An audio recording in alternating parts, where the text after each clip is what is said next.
Bonjour, je suis Daniel Chic et je suis très heureux d'être l'invité de Culture Livre.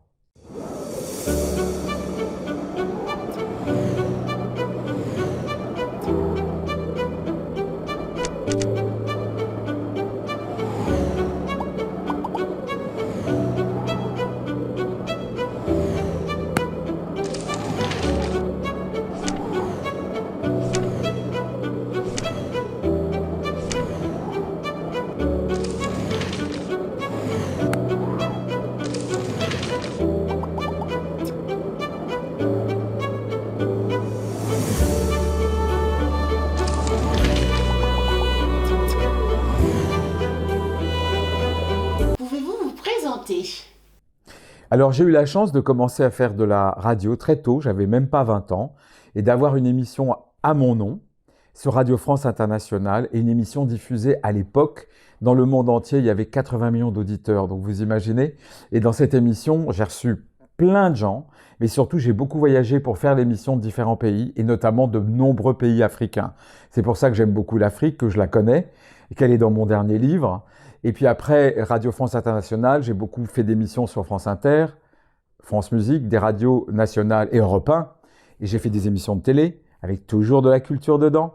Et j'ai réalisé une dizaine de films. Là encore, il y a toujours de la culture. J'ai fait le portrait d'une chanteuse très connue en France qui est Françoise Hardy. J'ai fait des films sur des musées, sur le baiser dans l'art, sur le climat. En ce moment, on en parle dans l'art. Et puis j'ai fait 4-5 livres, dont le dernier, Le Grand Baobab Bleu. Le Grand Baobab Bleu est votre dernier livre, comme vous venez de le mentionner. De quoi s'agit-il? Alors, l'histoire est en partie vraie, mais c'est un roman. La vraie histoire, c'est que j'ai rencontré complètement par accident, par hasard, dans un appartement en plein cœur de Paris, un appartement, vous savez, solide, bourgeois, dans un quartier résidentiel où vous attendez à voir des gens bien rangés, propres sur eux, classiques. Et là, dans cet appartement, eh bien, au lieu qu'il y ait des invités bien rangés, bien coiffés, il n'y avait que des réfugiés. Et je ne le savais pas. Et donc, j'ai écouté toutes les histoires de réfugiés de pays comme la Somalie, le Mali, le Nigeria, des histoires abominables. Et j'ai découvert le monde réel de ce que c'est que la condition du réfugié dans cet appartement, sauf que moi, je ne connais pas le sujet. Donc, je me suis levé un moment, je suis allé dans la bibliothèque, où il y avait des tas de livres consacrés à des artistes, dont un consacré à Picasso. Et alors, tout d'un coup, je fais ça pour voir ce qu'est le livre que je ne connais pas consacré à Picasso. Et je m'aperçois qu'à côté de moi, il y a un jeune homme qui se moque un peu de moi, très gentiment, et qui regarde la même chose que moi, ce fameux livre, et qui me dit qui est Picasso. Et moi, bêtement, je lui dis, tu viens du Mali, tu as quitté la misère et la pauvreté, et d'autres drames, je crois. Et tu ne sais pas où tu vas manger. Tu ne sais pas de quoi tu vas vivre. Alors moi, je ne vais pas te raconter qu'est Picasso, un peintre, un sculpteur, surtout un peintre complètement fou, etc. Et là, il m'arrête, il me dit, mais tu sais, j'ai aussi le droit de rêver. Et tu vas me faire rêver. Et j'ai pris le livre que je ne connaissais pas sur Picasso, on l'a mis sur nos jambes, et ce jeune homme a adoré le plus grand maître de l'histoire de la peinture, qui est Picasso. Et j'ai trouvé ça fantastique que ce garçon qui avait rien, qui est peul, qui vient d'un village affamé, asséché, avec de la violence, je me suis dit, c'est formidable. Ce garçon, il oublie tous ses drames et il aime ce peintre. Et il me dit à la fin, tu connais Picasso? Alors moi je dis oui, Picasso il est mort il y a 50 ans. Hein. Mais il y a un musée. Et je lui dis oui, et on va aller chez Picasso. Et 15 jours après, lui et moi, on se retrouve au musée Picasso.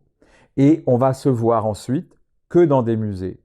Parce que ce jeune réfugié, comme tous les réfugiés, il a peur, il est victime d'arrestations probablement aléatoires, probablement de violences. Mais dans un musée, c'est la paix. Parce que tout le monde dans un musée est grand, petit, noir, jaune, le monde entier est dans un musée.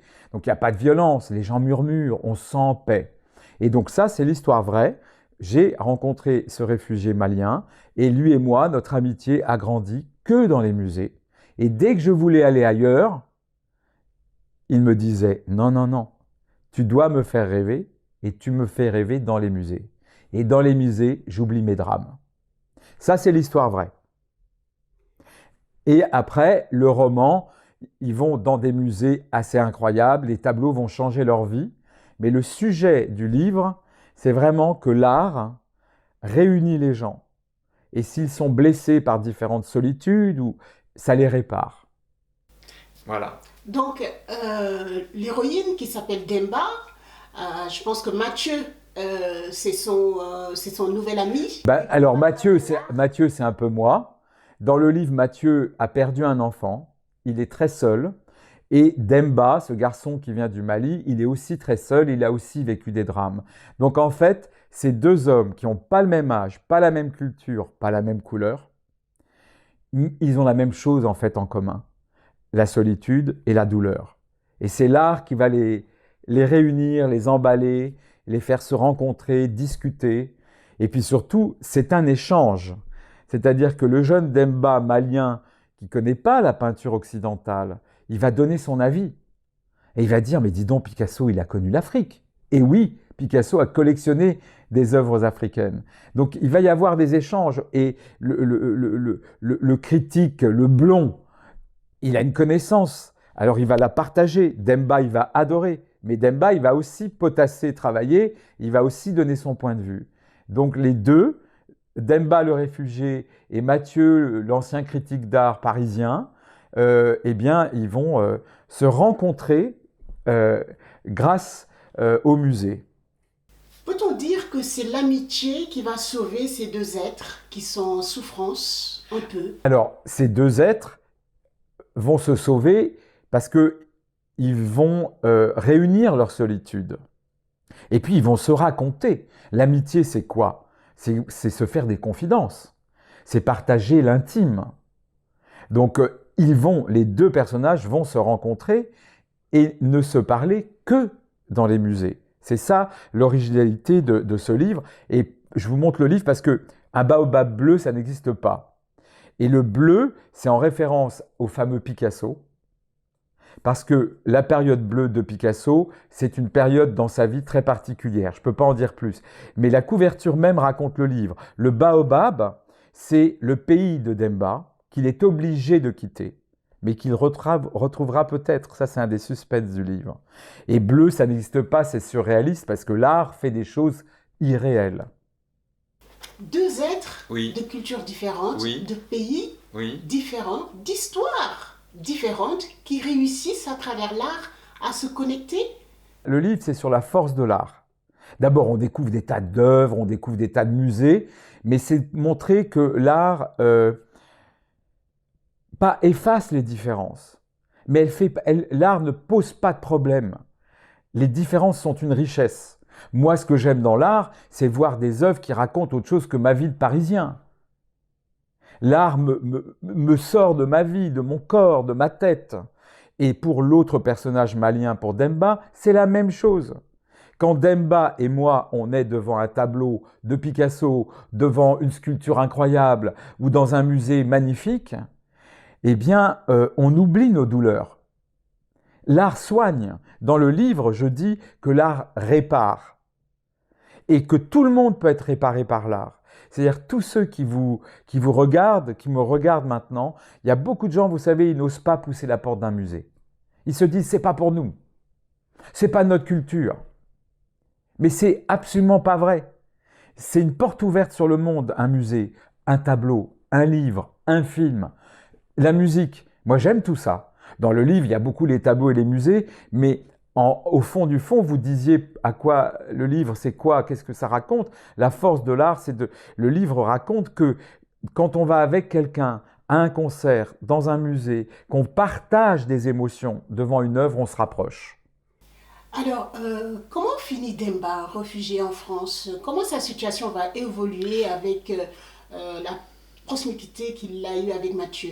Alors, Demba, le personnage du grand baobab bleu, et qui existe en partie, il est très intelligent. Il est très ouvert. C'est pour ça qu'il se lie d'amitié avec quelqu'un de si différent de lui, qui va dans les musées, qui veut aller dans les musées, qui veut danser. Mais il est vraiment brillant. C'est-à-dire que ce garçon a compris que pour s'en sortir, il fallait se battre, trouver des papiers, aller vers des associations, parce que lui, son but, c'était d'être en France et pas d'être en marge, caché, travailler, avoir un emploi. Donc, dans le livre, je ne m'attarde pas là-dessus, parce que très vite, il a des papiers. Dans la vraie vie, il a très vite des papiers et il est sauvé par des tas d'associations. D'ailleurs, quand j'ai rencontré le vrai Demba du livre, c'était dans un appartement où il y avait une association qui accueillait des réfugiés. Moi, je ne le savais pas, mais j'ai bien compris que le rôle des associations qui connaissent l'administration française est essentiel. Donc, dans mon personnage et le vrai qui a inspiré le livre, n'ont pas de problème, entre guillemets, d'intégration. Il y a des problèmes de racisme, d'incompréhension. Il y a aussi une chose, c'est que ça, j'en parle pas énormément dans le livre parce que mon livre, c'est vraiment pas ce sujet-là. Mais je sais que celui qui m'a inspiré le livre m'a dit tout faire pour sortir de la logique d'échec. C'est-à-dire d'être du côté de ceux qui savent, qui apprennent, qui connaissent les rouages, qui connaissent la France, ce qui est formidable et de moins bien. Parce qu'il dit qu'il y a beaucoup de gens qui se voient entre eux et qui sont dans l'échec. Et ça peut conduire qu'à l'échec. Donc lui, la force de Demba, de mon personnage, c'est que très vite il comprend que pour s'en sortir, il y a des règles, mais il faut les connaître. Et donc il fait tout pour les connaître. Il parle aux bonnes personnes, il va voir des associations, il parle à des réfugiés qui s'en sont sortis, qui ont les papiers, tout ça, pour ne pas être qu'avec des gens qui attendent sans savoir ce qu'ils attendent. Une histoire métissée donc, ce qui explique peut-être votre rapport avec le continent. Vous connaissez le Mali, vous connaissez le Sénégal? Ah bah déjà, j'adore le Sénégal et je connais le Sénégal parce que ma filleule habite au Sénégal et que j'ai rencontré son père au lycée quand j'étais tout petit en France. Je connais l'Afrique parce que par mes émissions que j'ai faites sur Radio France Internationale. Donc j'ai fait des émissions du Cameroun, du Sénégal, de Burkina Faso, de Côte d'Ivoire. Et après, pour mon plaisir, je suis allé dans d'autres pays, plus anglophones, le Kenya, mais j'en oublie. Après, moi, j'y peux rien. Quand je vais en Afrique, je me sens chez moi. Je ne dis pas que c'est chez moi, mais je me sens bien. Parce que malgré la douleur, malgré la corruption, malgré les problèmes de faim qu'il va y avoir, malgré la pauvreté, il y a une joie, il y a une gentillesse. La rue, la terre, c'est accueillant. Et je peux vous dire qu'il y a des régions de France, j'y vais pas parce que je me sens pas bien. Mais ça, c'est sûrement parce que ça fait 30 ou 40 ans que je m'intéresse aux Afriques. Parce que quand on dit l'Afrique, c'est comme si on disait l'Europe, c'est très bien, mais dans l'Europe, la France n'a rien à voir avec l'Allemagne et pas avec la Pologne et encore moins avec la Hongrie. Donc quand je dis je connais les Afriques, c'est que j'ai bien compris très tôt quand j'avais 20 ans que le Mali, c'est pas le Burkina, que le Burkina, c'est pas le Sénégal, que le Sénégal, c'est pas la Mauritanie, que la Mauritanie, c'est pas le Cameroun. C'est ça qui est formidable. Puis alors là-dedans, après, si vous vous intéressez à l'art comme moi, mais le nombre de cultures, le nombre de peuples, de régions qui ont donné naissance à des arts, des façons de faire tellement différentes, c'est d'une richesse folle. Donc ça a nourri l'homme, et évidemment, ça nourrit l'homme, il est écrivain, il est auteur. Donc dans le Baobab bleu, il y a des tas de références aux Afriques et à l'Afrique, évidemment. Au final, quel est le message que vous lancez à travers ce roman? À travers ce roman, qui est en partie vrai, hein, le message, c'est que il ne faut pas avoir peur de l'autre et que pour se rapprocher de l'autre, la culture, c'est le meilleur moyen. C'est ça mon message.